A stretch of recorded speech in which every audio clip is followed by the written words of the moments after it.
Next up, we have Patrick Steger, the mentor for business operations / fundraising and outreach on FRC Team 501, the Power Knights. He has prepared a presentation about strategies for financial sustainability and operating an FRC team on a budget. Can you share your screen with us, please?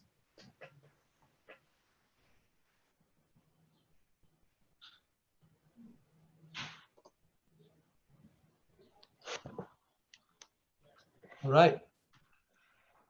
Are you ready? I sure am. All right, take it away. Fantastic. Let me turn that up just a little bit. Good morning, good afternoon, good evening, depending on where you are. My name is Patrick Steger. I am the lead mentor for Team 501, the Power Knights Robotic Team. Very thankful to be here this morning to share with you hopefully some information that will provide you some benefit. Big thank you to Team 503 Frog Force for being our host.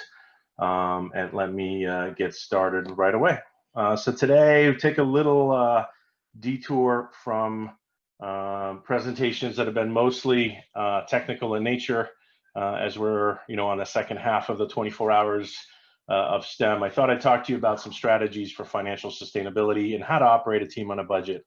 Something that is near and dear to my heart, being the business operations and fundraising mentor, but also something that all of us, given the situation with COVID, that we all should be thinking about from a perspective of what happens next year with our sponsors.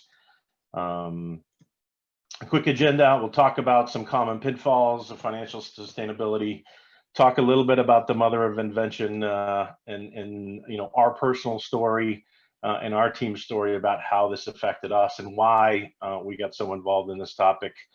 Budget strategies, what's in a budget. We'll talk about this concept of minimum viable season, the MVS, different structures and ways to align an ownership of budget, diversifying your funding, places to look for financial assistance and help, and then how to manage your budget. So this is the topic areas for today. From a sustainability standpoint, it's really about working through the ups and downs of making sure your team, your organization, and while most of this is based on an FRC model, and most of the financial data you'll see here are based on the financials around FRC, I think some of these concepts probably apply to FTC as well, being both a sponsor and mentor to FTC team. We know how their system works as well, and so we believe that there are, on a smaller scale, some of these concepts work the same. And so as we think about what are the common pitfalls and common risks to being financially sustainable, there are a couple of common risk scenarios that occur in FRC. Third-year teams, right? Once you get through the first 2 years, most rookie teams, both first and second year, have a reasonable number, amount of funding from first and from other third parties that focus specifically on rookie teams. There is a sort of a curve right at the end of that, where third-year teams tend to have to do some of that funding themselves, and so that's a risk scenarios.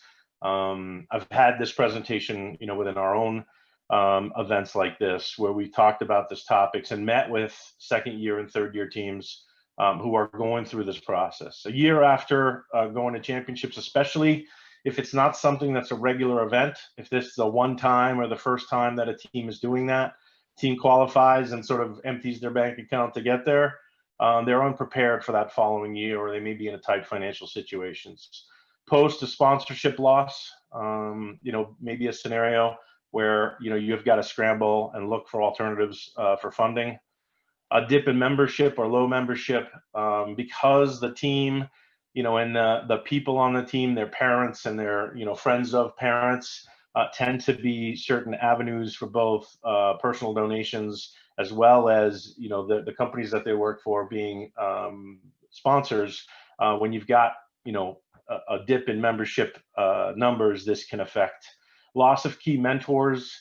So you've got long-standing mentors that have had these long-standing relationships with some sponsors. Losing those mentors or their retirement, can affect that. And then the one thing I think that's coming up for all of us is, immediately following a pandemic, probably not something FRC has ever had to deal with, but how many of our sponsors, corporate or local, have been impacted, have had to deal with scenarios that they're dealing with, and may not see sponsoring our teams as the highest priority for them, themselves come this year, right?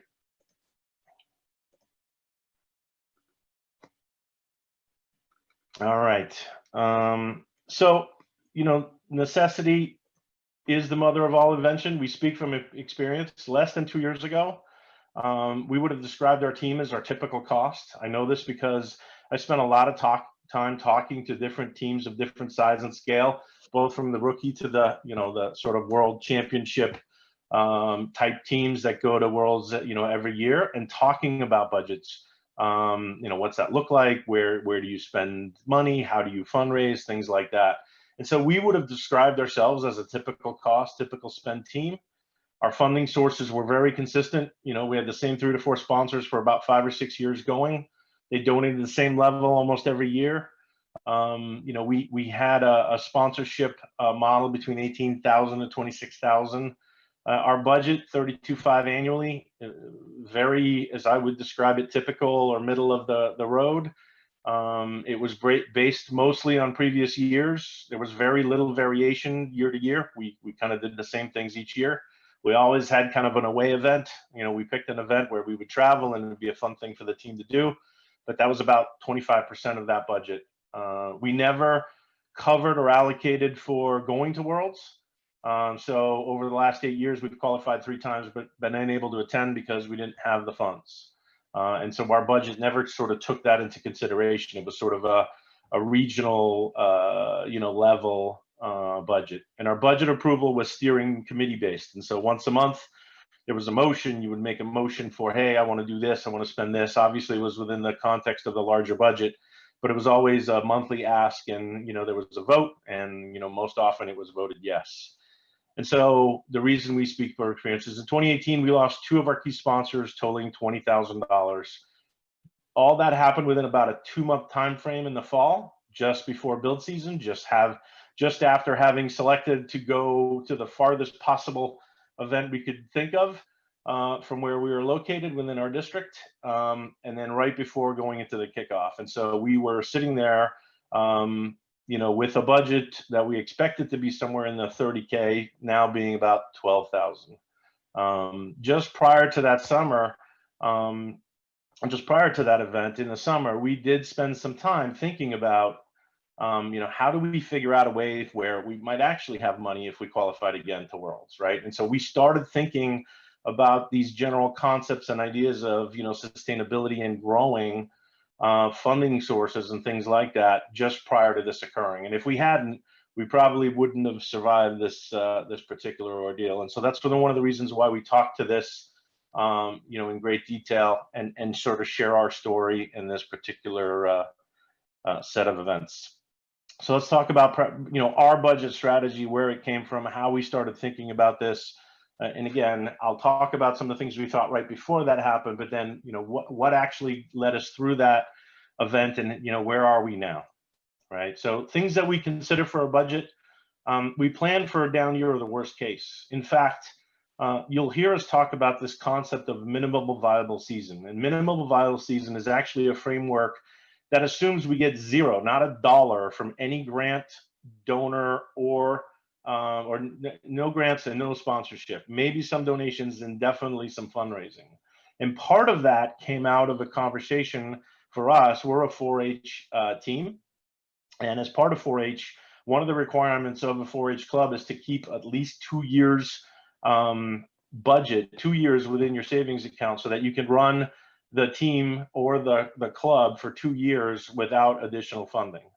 And so, we would have these conversations when we qualified for Worlds and say, hey, there's money in the account. How much of that can we spend? And we never did, because no one could actually describe financially what 2 years of, running the team cost. And so we actually set out to describe what that cost would be.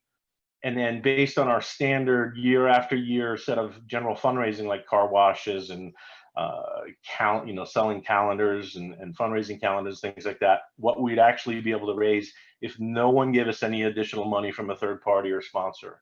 And so we built this concept of minimum viable season, which is our baseline for our framework. So we planned for the worst case. We templatized that budget in this concept of minimum viable season.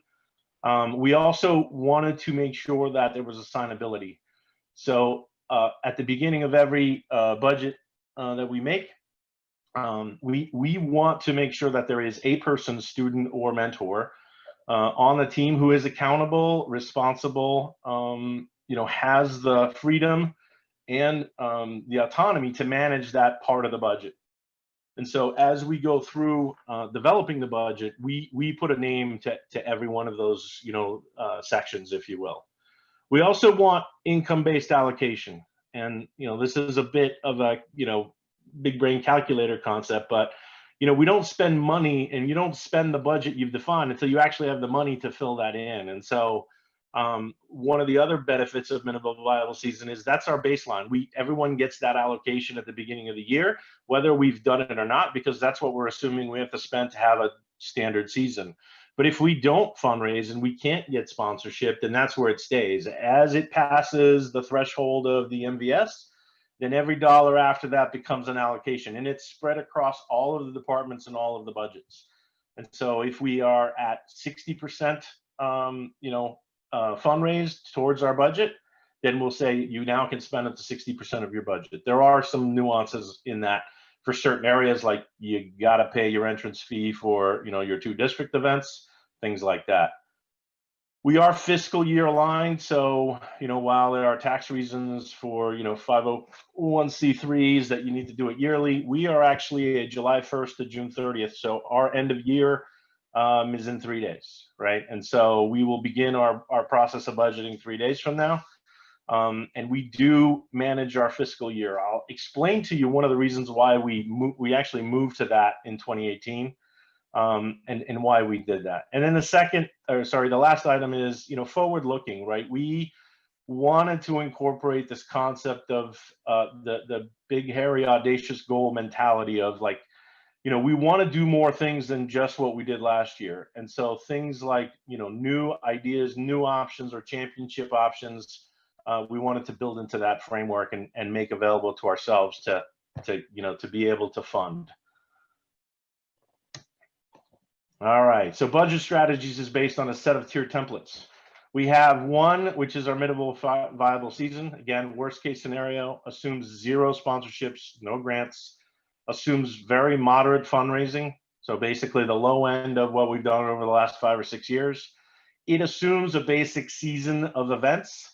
No travel, no overnight, but attendance to the 2 events, things like that. And then meeting that 2-year funding bylaw scenario for continuity and for sustainability. And so that was the idea of addressing that. Our first foray into that did not include many. It included 1 or 2 off-season events, but it didn't include the full gamut of the off-season events that we did, and it did not include going to districts. And so this year we actually updated our minimum viable season to include all of our off-season events, because they're for other teams, and we host an event as well, that we felt was kind of an important component of a true season, right? If you're going to have a season as an FRC team, you should be going to these events. And we did include the registration fee for attending districts. We felt like that was something that we needed to plan for in a minimum viable season. But there's a lot of things like sponsorship fulfillment, like getting them plaques and thank yous and the t-shirts that go with that. Given that the assumption is we have no sponsors, all of that budget kind of went away. The second is a baseline standard season. So a good full season with a full calendar of activities, right? All of the sort of baseline budgets, defined ownership and responsibilities, and some variable based on the team's history and expectations. And then what we've done as well is added some of these, what we call modular add-ons. So, there are chunks of things that we've estimated the cost for. And some years we want to do more outreach or a special event. Last year was one of those where we did a very unique outreach training event early in the fall. charitable activities. We launched, a charitable fund this year, and then World Championship district travel, things like that, where as a team, we set out goals to achieve those things. We've got to have funding and raise the funds, required to do that. Okay. Do we have any questions at this time?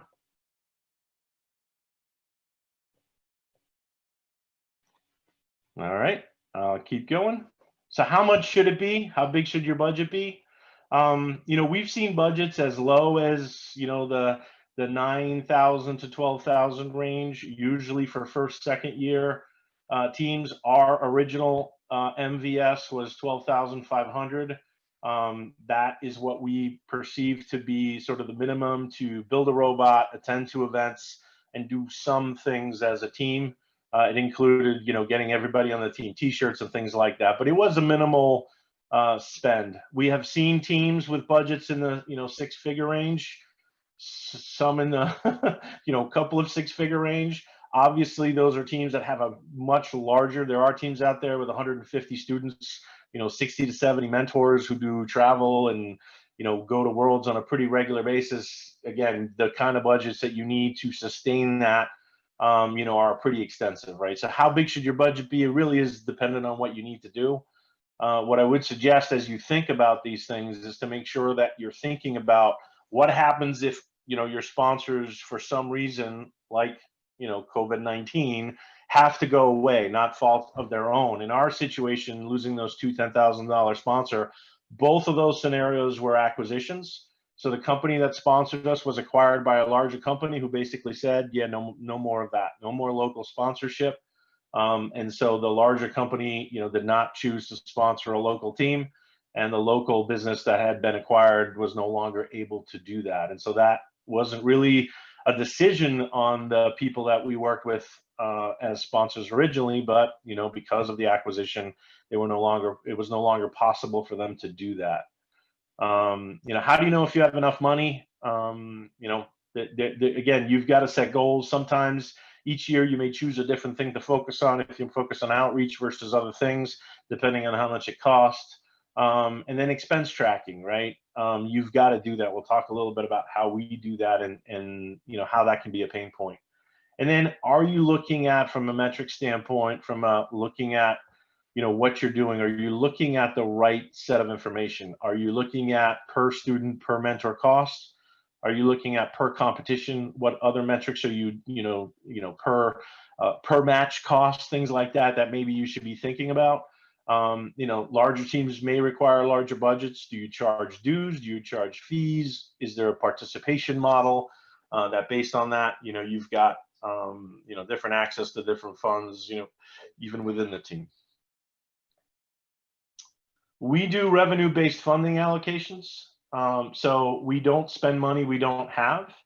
Now, as I explained, being a 4-H team, we are required within our bylaws to maintain 2 years worth of running the team. And so that's got to stay in our account. And the fact that we built the MVS gives us what that dollar amount is, in addition to, our pretty standard fundraising, that occurs. And so our baseline assumption of allocation is our MVS. If we had no sponsorship, we'd spend this money no matter what. And so every department gets that allocation per the MVS schedule. And I will actually show you, because we look at our budget from this year's budget and the MVS. So everyone has a very clear understanding of what that minimum threshold is. Once it gets past that threshold, then we do a monthly update of the allocation. We start fundraising, in July and most of the fall. And by February 15th, we freeze our budget. And so we do continue to still fundraise, past that, but it really focuses on then, fundraising for the following year. So technically we start fundraising for the next year in February. And part of that is because all of the printed materials, T-shirts, flyers, things like that, and all the logos for sponsors get printed once. They get printed usually somewhere around week 0. And once that's done, we're not reprinting T-shirts because we've got a new sponsor. And so we give them the benefit of any kind of electronic sponsorship. We'll show you some of the ways that we do that. But also we focus that then on, they become basically the sponsor for the next year.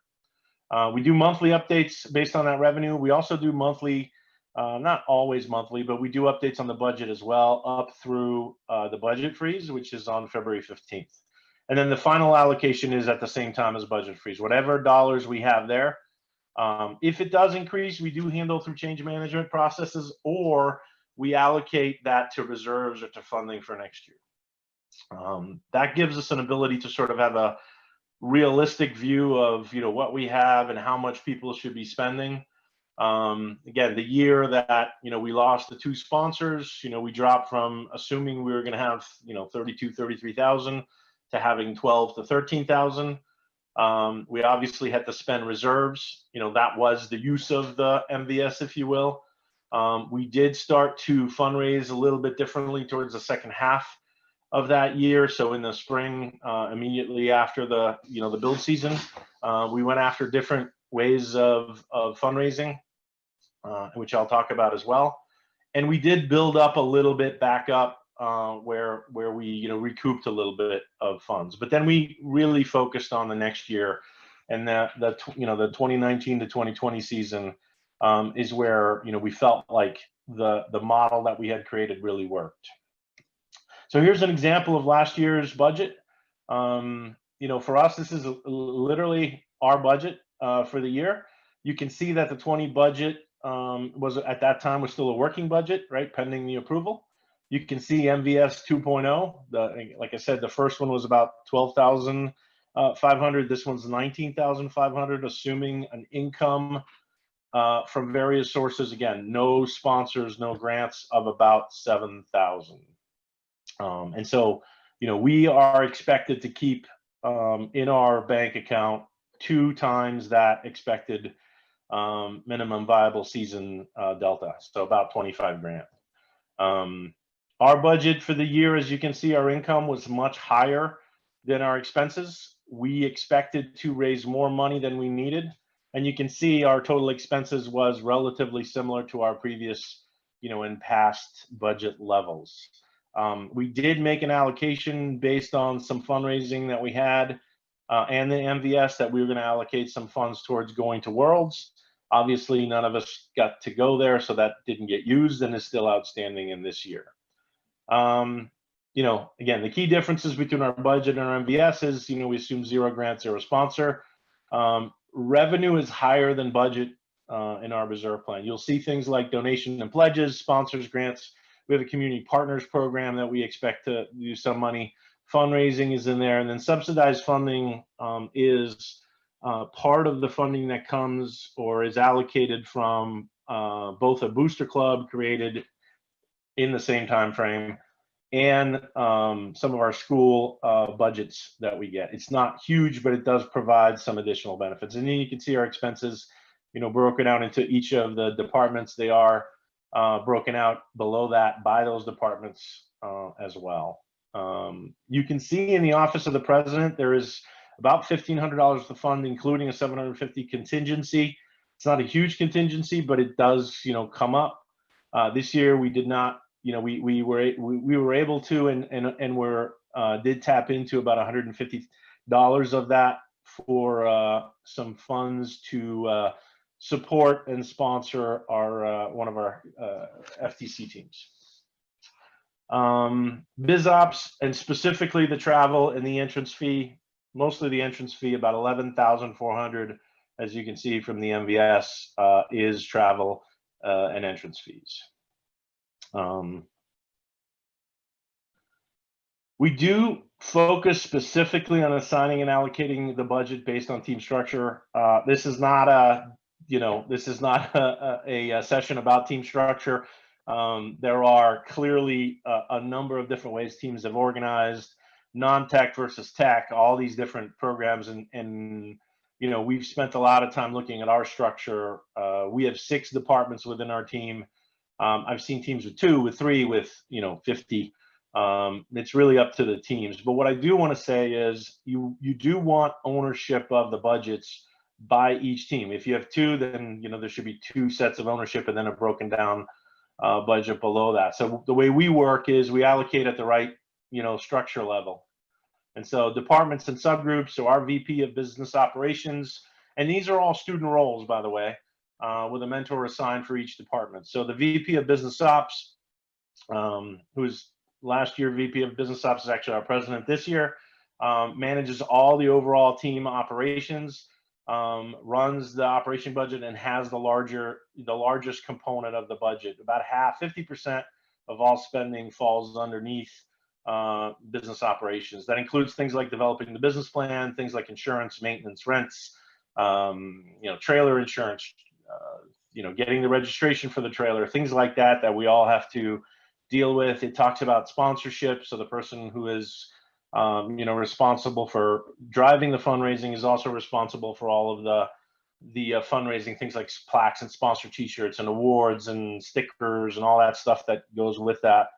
And again, none of that occurs in the MVS, right? But and then event logistics and scheduling, we have a person, I say a person, but there is a person responsible for sort of organizing all the components of logistics, scheduling. Obviously, they're not booking, the hotels themselves, but working with either the booster club or so the mentors. But they will handle all of the travel and competition fees and things like that. Basic rules, things you got to ask yourselves, right? Who plans and pays for travel, right? How do we schedule build nights and work to be done, and getting the parts and correctly? Who owns that purchasing of the parts so that it arrives on time during build schedule? How do we schedule all team meetings and send the emails with recaps? Safety and dealing with accidents and the funding related to that. Order robot parts we talked about. Templates and consistence. How many departments do you have? Do you have enough students to fill all the roles and mentors to fill all the roles? How many sub-department teams do you have? Someone's going to be able to answer these questions, and someone's going to be responsible for the budget related to every one of these, right? And that's an important component. Now, one of the things that we started to take a look at, because we got to the point where this, started to look like it was going to be an impact, it turned out it wasn't, but is when do you spend your money? Because over a 12-month long season, and again, we're a July to June, follow the school year basically. And when do you spend your money? And so this is actually a chart of the last 4 seasons, or the last 5 seasons, sorry, for us, and how our spending occurs by month. And so you can see there is clearly a difference between what you spend in July, August, and October, as an example. And then you can see the peak again sometime starting in January, February, and then peaking in March. So these seem like obvious trends, but it also means that you're going to need a certain level of funding available to you by a certain time. And so for us, early fundraising, July, August, September, is critical so that we can get through what clearly is payment of the district event, payment of some prepaid scenarios related to travel, things like that all kind of have a wave early in the year. And then, as you can see, that dips back down November, December, depending on when we make those payments. And I think the difference here is there was a pretty big payment that one year. I think that's 2015, 2016. By the way, we talked about this event in 2018 and 2019, but the realities of that is that we still had to spend this money. We still we're at an event where we had to travel, but things like we canceled the bus and we drove down. Each mentor had to drive 4 students and get approval from all the parents. So we did things to sort of minimize those travel costs, as part of that season, right? But you can see, and I suggest, for all of you that are looking at your budgets, that you take a look at this, because what you'll find is probably a very interesting set of circumstances where there are definitely peaks and valleys of spending over the year. And I would imagine they're pretty similar across teams, just based on the set of activities as they normally are. All right. So the next thing that we looked at is really talking about diversifying our funding, finding different ways to go, funding sources, different ways to get money. And so, when you've got two sponsors that make up 60+% of your overall funding, and then, even if you keep them, if one of them goes away, it's such a big impact, such a big risk, that we started thinking about, is it better to have 10, sponsors at 1,000 than one sponsor at 10,000? Obviously, there are implications to doing that and the management and maintenance of that. But from the standpoint of risk avoidance and sustainability, we did start to look at, how can we look at different ways of getting funding from different areas, so that if one area has an impact, we're not, in such big trouble. And so, going back to that, we lost about 80% of the sponsors, which is about 62% of our overall funding. What saved us is that summer before we started talking about ways to diversify. And so that approach actually, we had spent all this time planning for it in the summer, not assuming we would need it, but just hoping that it would increase our available funding so that we could do things like go to Worlds. But it ended up saving us because we had gone through that. And then the whole concept of the MVS and our fiscal conservative bylaws, the fact that we had to keep 2 years of that, the fact that we had identified what that dollar amount was through the MVS, that money was sitting there in the account. And so we knew we could depend on it to run a season and actually run 2 seasons.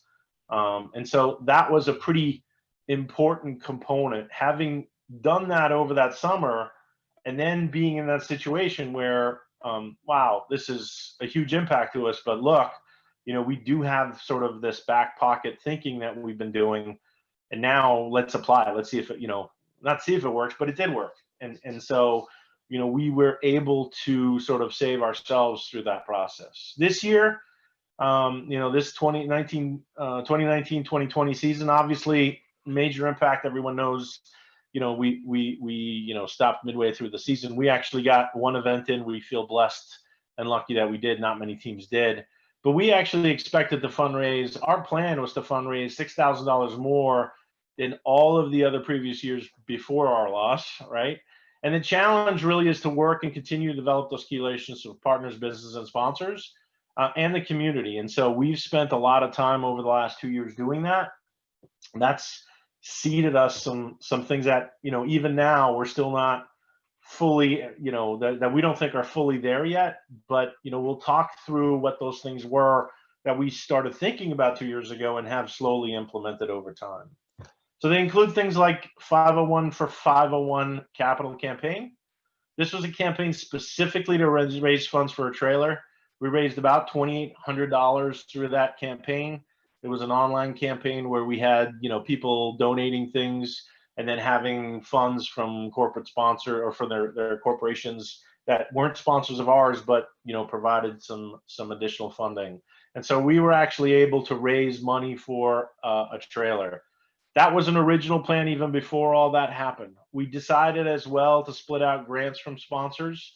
We felt like lumping that in. So in the 26,000, that included a $5K grant that we received every year and a $15K grant that we had received every year. Both of those, by the way, have now, the 5,000 one disappeared this year, and we made up for that as well. So this has worked for us, even this year where we've lost, a key grant in this case, that we were getting every year. So to separate that, we've got corporate and local sponsors. For some of our local sponsors in what we call a community partners program, we visit them, we do tours of their facilities sometimes, and with our community partners program, it might be a flower shop, it might be a restaurant. We'll go there, take pictures, social media, thanks to our sponsor. So we do those kinds of things as well. So we split out grants and sponsors. We also put a pretty heavy focus on individual donations and in-kind goods and services. One of the things that we didn't really tap into was this concept of, hey, we may need aluminum. You're a company that, sells that. Do you got anything in the back that you can get rid of that, maybe you could provide to us? And, we found a company where one of the parents worked at that was exactly like that. They gave us a sponsorship for $250, right? But they also gave us like $700 worth of aluminum, which was enough to build multiple robots. And so we started thinking about what are some of the things that we need, not money wise, but material goods. And in a presentation we did from one of our big corporate sponsors, they said, it would be great for you to give us a list of the things we need. Maybe we'll look around, maybe we have it. Maybe instead of just our sponsorship that we like to give to you, maybe we'll give you some stuff that we've got maybe in the back, or office supplies or whatever it is that you need, but we don't know. So give us a list at the beginning of the year of stuff you need. And so we've now published that. We published that to all of our sponsors. And this year, I think we're somewhere close to about $7,000 worth of in-kind goods and services that we didn't have to pay for. We recognize as donations, right? So we do apply our donation model, from a T-shirt perspective and recognition and size of logo on the robot and all that stuff that most of our teams do. But we do that based on in-kind goods and services and an agreed upon dollar amount and value of that. We also started a community partners program. This was an idea, and it's actually not our idea. I will always recognize Wyndham Windup 3467. They did a fantastic presentation over the summer of 2018 at First Place that many of us attended. And this is a great idea that they have around sort of the hometown community support and trying to lower the entry point for support so that you can get many more people. $40 for a year. I think they had it was $25, but you get a sticker, and the business kind of showed we support the team. And so now our community partner program provides those stickers to all of the businesses, and they get a official community partner if they've given us 1 to 3 years support. So it's $40 for 1 year and $100 for 3 years. We have got, I don't know, 25, 30 community partners over the last 2 years that have pledged, and we continue. Obviously this year was a bit of a challenge given that most of that fundraising occurs throughout the season. We didn't really have the ability, and businesses weren't open to do that, and so we'll have some work to do when everything reopens is starting to appear, but when everything reopens.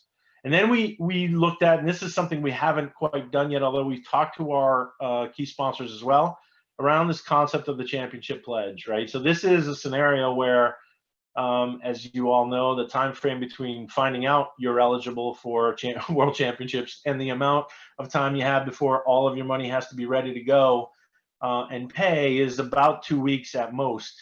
And so our logic was, do we have something where, we allow our sponsors and donors to pledge, hey, if you make it, if you qualify, on that day, I pledge to you that I will sponsor you for that particular, travel.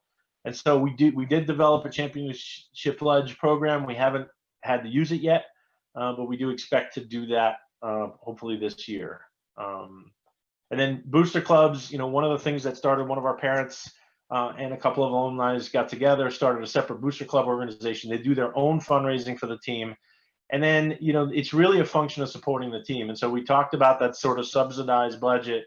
The booster club, provides a set of both direct, hey, here's some money or here's some goods, but also sort of take some of the cost out of our team. So things like the awards banquet that we do, they provide scholarships to many of our seniors. So far, we've been able to give all of our seniors a $501 scholarship, which is pretty cool.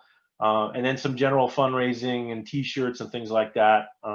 They support many of our activities, especially some of the sort of team retreats and things like that are not necessarily directly STEM or robot related. Okay, so these were all activities and things that we thought about before all this happened. And then obviously, as you can imagine, we've at least 5, all but one, we've been able to actually implement and use and leverage. So, our model for fundraising now for sponsors, as an example, we were at 26.5, we went down to about 5K, and now we're sitting at about 15, which is this is a group of about 18 sponsors. So even losing 1 or 2 of the larger ones probably doesn't kill us the way that losing two sponsors that are, 60% of our overall funding, 80% of all sponsorship. Grants has been a bit iffy. So, we were in the 2.5 range, got as high at the end of 2019 to about 8.5, and then lost, a $5,000 grant for last season. And so, that actually went down. But you can see in our individual donations, we actually had some, an important benefactor this year where we had some big donations on a personal level, family, friends, and much in the in-kind donation space. Our fundraising has increased from about 6.5 to about 8.5. Next year, we expect that to be impacted. One of our big fundraisers is putting on an off-season event. The oldest off-season event for FIRST. We're on, I think, year 24 this year, or well, actually, we won't be because there'll be no off-season events in the fall. Community partnerships, like I said, this is a small but growing community. We're hoping to grow that to not a high dollar amount, but a high sort of community impact, right? Where as many businesses we can think of, mom and pop restaurants, pool place, the pet shop, things like that. We had one of our community partners was a snake and lizard place. And we took pictures with big lizards and put that on social media. So we've had some really interesting community partnerships. A great way to get in the community on a regular basis. And like I said, campaign and pledges are things that we're looking at as well. There are other ways and creative ways of funding. 50-50 raffles. Again, you got to check your state laws and things like that. Donations calendar, that's one of our big ones. We actually did a car raffle where we sold tickets to win 25,000 or a 50-50 or up to 25,000 or a car. We did a raffle for, we actually ended up buying a trailer, but it was too small. So we ended up raffling the trailer off and buying a new, bigger one. We've done a holiday event. Teams like 319 Bob has done major mattress sales and things like that. It's an idea. Again, one of the great things about this community is, we get to see what everyone else does. And everybody shares their ideas and ways to do that, right? We're here to support this. This presentation is a way to do that in some ways, right? We hope that if a team is struggling, feel free to reach out to us and we can share, even more detail. But these are all things that, like the bowling endurance dance-off contest, race for charity. We've talked about doing kind of a big golf tournament fundraiser. Haven't quite pulled the trigger on that. We've done it for other things, but not for FIRST yet, or not for our team. And then the booster organization and alumni program is a way to do that, right? At the booster organization, one of the things that we're looking at is working through with our alumni for donations towards the scholarship and sort of building that program up. So these are all other ways to do that. I'll pause real quick, see if there's any questions out there. Nope. Okay. I think we're right on track from a timing perspective. And so, last component of this is, so you've built your budget, whatever size and structure that is. You've started to think of different ways to fundraise. Hopefully you've bought into the concept that, even if you have a budget, you ought to be spending only the money you're fundraising or the money you're prepared to take out of your account, for that year. And so now it's about, how do you track the budget? How do you update your budget on a regular basis? So for us, we have both a budget process and a spending process. And then we spend a lot of time updating the team on a regular basis. This is not, a hush-hush topic. This is front and center. Every all-team meeting, every steering meeting, we talk in pretty great detail about where we are and where things are. So our budget process starts at the very beginning of our fiscal year. Every department identifies, they look at last year's program, what they spent, what they didn't. This year is going to be a little convoluted given that, we didn't spend a chunk of our budget. But we review, multiple years previous. We do an average of the last 5 years for each of the topics or each of the budget categories. By September 30th, the beginning of the school year, we have a first draft.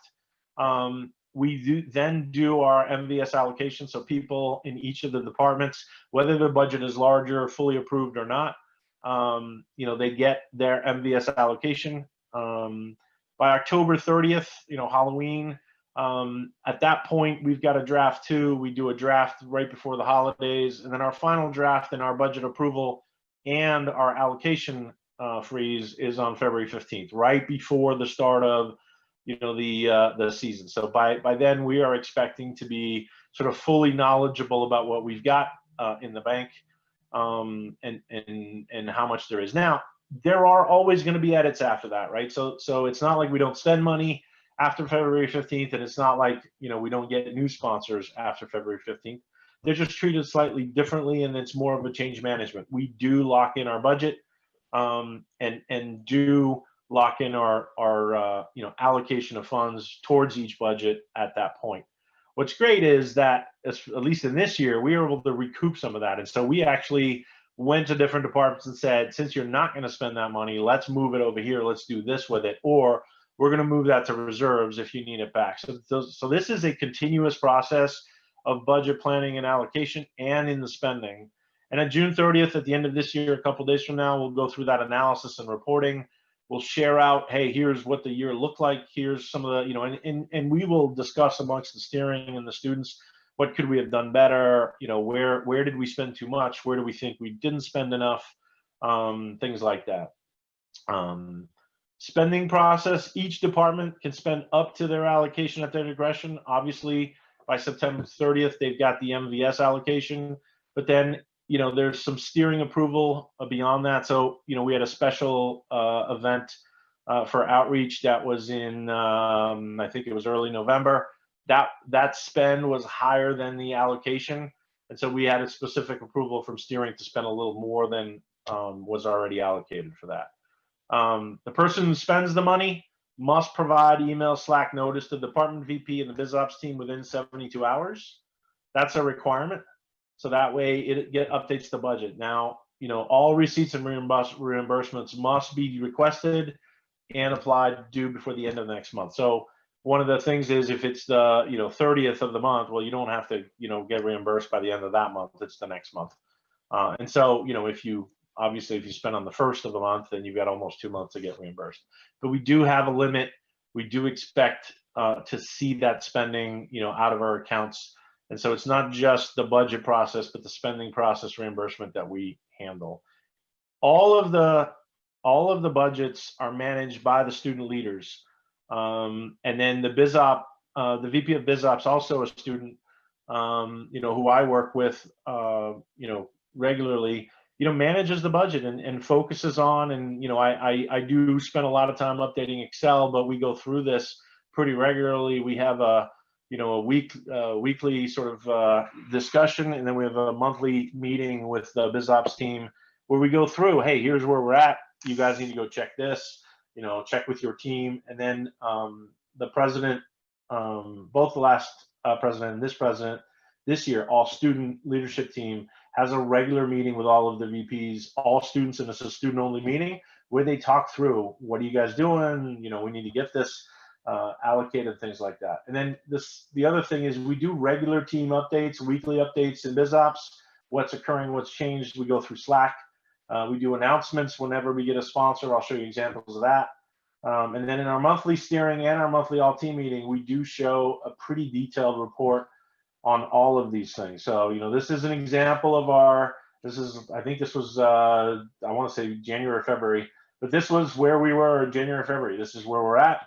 Here's our budget review. You can see we've got both the budget actuals and the MVS always shown together. What this basically said is we're almost at full funding. We were actually fully allocated for budget by that point, and we were almost at our fundraising goal. We actually overachieved our fundraising goal of $38,400 by almost $4,000 this year, which was good. We also spent less than 60% of our budget, right? So obviously that budget will move to reserves for next year for whatever allocation we have. And obviously we're anticipating not having, the same level of donations and sponsors that we got this year, next year. And so we're, as we look at our sponsors and we talk to them, we'll get a gauge of, how they're feeling and how their business is going, and adjust our sponsorship levels to that. But every month, you got to look at donations, sponsors, grants, community partners, fundraising, others. That's our subsidized and total income. And you looked at each of the main departments. And any time the budget is available to any student or mentor to look at as well. And you can see still to come, is some additional things that we kept looking at. One of the things that we do, which is kind of fun, is we actually have one of those sort of big monitors, and we actually built something called the scorecard. And that scorecard does things like, in this case, performance and awards, but it tracks things like what's our learning occurring, what's our budget. And we actually do a regular business operations scorecard where we talk about, and I think this is March, I think this was the card that was built for this event, but we display that. And so, visibility, we are sort of open about how we do this and how we measure ourselves and tracking. So we're actually somewhere at that, like almost 42,000 from a fundraising. We hit 18 sponsor pool. Again, number of sponsors was something that we were focused on. And our budget spend, is somewhere around 17 at this point, so about 57%. And we expect, a little bit more spending allocated. You can see we look at sort of different ways to kind of view or visibility into this. And this makes it, I don't want to say gamification, but there is a sort of visual aspect of this that, everyone walking by this, during build or during the process, is able to sort of see, hey, here's how we're doing, here's what's going on. We do Slack, make announcements on our Slack channel. In this case, you can see, this is our sponsorship channel, and there's 2 announcements of sponsorship renewal and a new sponsor. And then we actually use a tool called HubSpot, which is a CRM tool, right? Customer relationship management. We call it our sponsor relationship management tool. And we track all of our sponsors and our communications with our sponsors through this. It's not perfect. We're not perfect at tracking every activity, but it does give us an ability to look at, the types of things that we're, so all community partners, all donations, all sponsors, all grants. I say all, but the reality is it's not perfect. So not everything is in there, but we do update as often as we can. So these are some of the tools that we use. I would leverage as many tools as you can. We have yet to find a great dynamic multi-user budget tool. So we're still, Excel across multiple channels. We're gonna probably play with some Google Forms, ways to do that in Google Sheets to do updates next. But this is, our approach to do that. So, this is an example of the things that, thinking about sustainability financially for teams. Think about things like, how do we set ourselves up as a team to make sure there is money for the next season? What are some of the things that we can do to mitigate risk? What are some of the bylaws, like ours, of having 2 years in the bank is a requirement? That's not realistic for every team, but as you start building and as you start evolving, you're going to want to start to think in those terms. And every year, you're going to want to raise more money than you really need, so that you can start putting some of these, the savings plan, right? You can start putting that in, saving for a rainy day or a loss of a key sponsor. All right. Well, hopefully this was, this is helpful. Zoom link in the Slack channel, please. Okay. All right. So I think that's it for the presentation. We've got a couple of about 6 minutes left. So if anybody has any questions, happy to answer them. All right. Thank you very much for your presentation. I found it really informative. I've never actually thought of things such as planning for the worst year possible. It's a strategy I found interesting. Without further ado, we're going to move on to some Q&A, as you said. Cameron has compiled some questions people have asked. Great. All right. Hello. We're going to go through some questions from the chat. Thank you, RC, and thank you, Mr. Steger. First question is, do you know what modifications you would do to your budget to make it fit to a team in a regional model instead of the district model? I don't. You know, I'm not. I'm not very knowledgeable on the regional model. Obviously, my assumption is you because of the breakdown of what we have for categories on the logistics side and on the travel side, I would imagine that would be the bulk of the changes. You know, if I think of you know, the common categories of things like, you know, insurances and maintenance and, you know, your trailer, those are things, if you have one, you're going to have to put that into your budget. Things like t-shirts for the team, things like, you know, water bottles if you want to buy them for the kid, you know, for students and mentors, retreats, you know, those are all common things to every team. The cost of the robot, I think, would be consistent. You know, my assumption would be that your variance would be, you know, in your logistics and travel, right? We have in the district model, we have 2 events, then the district championship, then the worlds. And so the cost of the first 2 events, the district event, and then the world championships is where the bulk of our cost is, you know, is allocated, or sometimes not allocated. All right. Let's see. Another question is, if a team was not required to hold 2 years worth of MVS, would you still suggest a team try to hold on to that amount, or would you change it to a different amount? It's a great question. You know, I think you want to, you know, planning for the worst case scenario, you know, has sort of a, you know, it's sort of a drastic measure, right?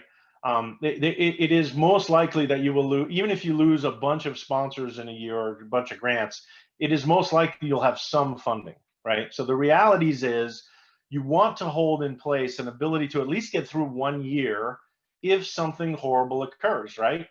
And by the way, every team should be looking at this year coming up and going, I don't know if all my sponsors are going to be there this year, because they have been greatly impacted by this, you know, pandemic. And so we should all be, you know, and we used to do one of our fundraising ideas was we did a restaurant fundraiser where the whole team, once a month, we'd have a restaurant fundraiser. We invite all our friends and community, go to one restaurant. They would give us a portion of the proceeds. As soon as the pandemic started, we actually did the reverse. We said, all right, we're going to go to a local mom and pop restaurant and go buy from them and do takeout from them, so they stay in business and we can actually supply the funds back to them based on our team and our friends and go through that. So I think this whole thing that we're all living through is probably going to affect how you think about that in that question, right?